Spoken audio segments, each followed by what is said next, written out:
So today I'm going to speak on a panel with a group of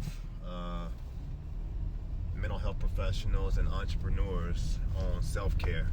A lot of times mental health professionals don't acknowledge their own self-care needs, and so today that's one of the things we're doing is just kind of talking about the importance of how we maintain ourselves while still trying to do the good and helping improve the quality of other people's mental health. So shout out to the Tutelage Group, shout out to all the other panelists showing up, definitely shout out to Davo Productions for putting together the video.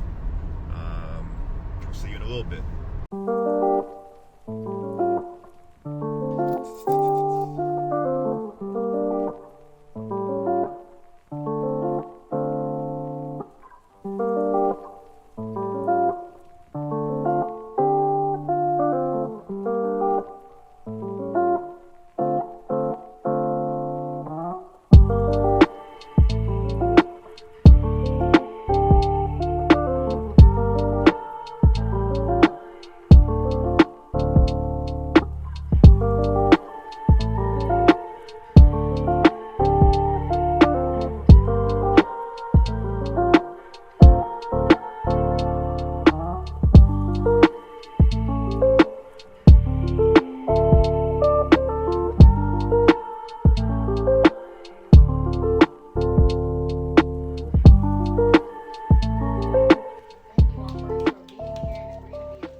So this is my second year as an entrepreneur, second year as a 1099, first year as having my own established business.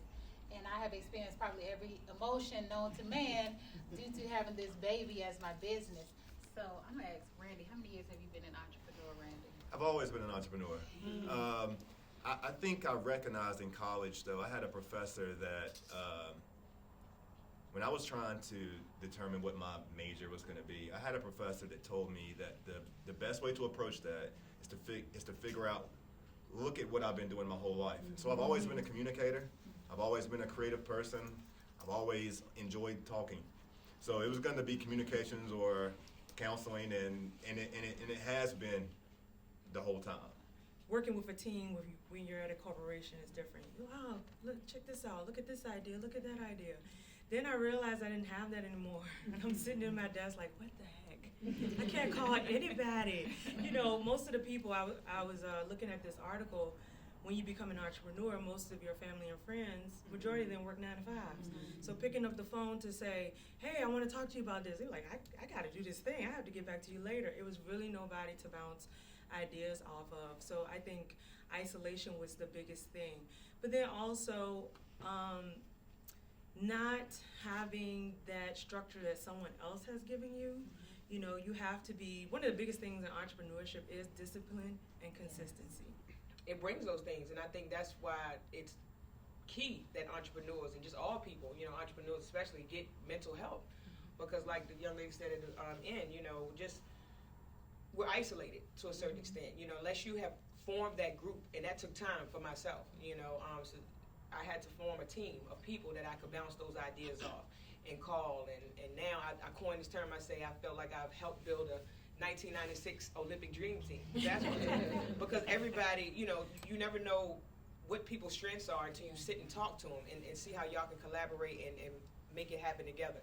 And I know for myself that has helped, you know, one, getting help and seeing a therapist once a month, and also connecting with like-minded people has, I think, helped me be aware that those statistics are true, because we're talking about the same things, you know, because then the other person says, oh yeah, I go through that too. And then you have those deep moments where, you know, you're like crying on the phone or talking to your business partner or the person that's doing the same thing, and you don't feel alone. We research everything for business. We get behind the computer, we study, but the person that we rarely sit down and really take time to study is ourselves. Right. Self-research is the best. Yes, That's it what's is. really going to help you. Do you know your triggers?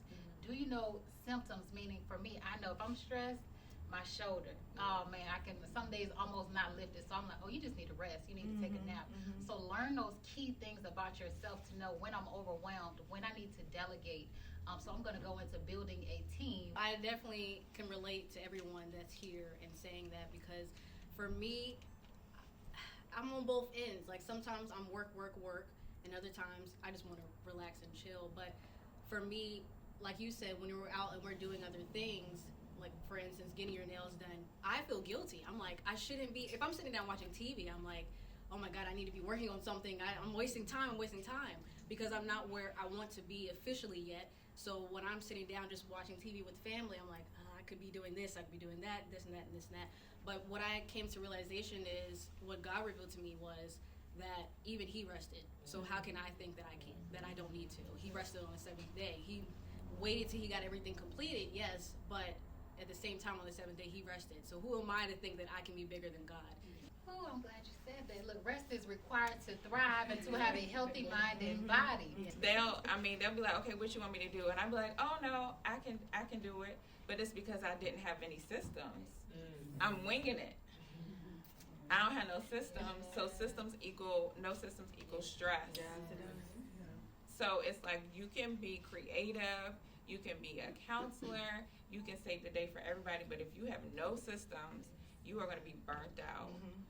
And that is key. Yeah. Winging it versus systems. I'm going to be honest.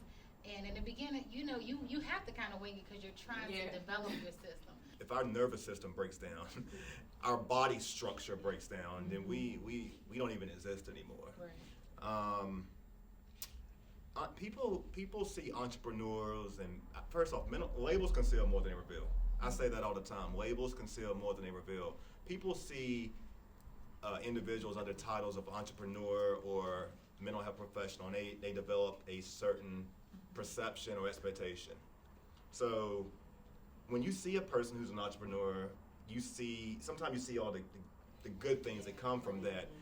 But people who are entrepreneurs and successful ones, they have all these they work nonstop. They do.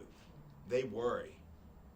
I worry. So one of my biggest challenges for my own personal mental health is that balance between fear and faith, because my faith definitely gives me hope and instills me to be the best I can be.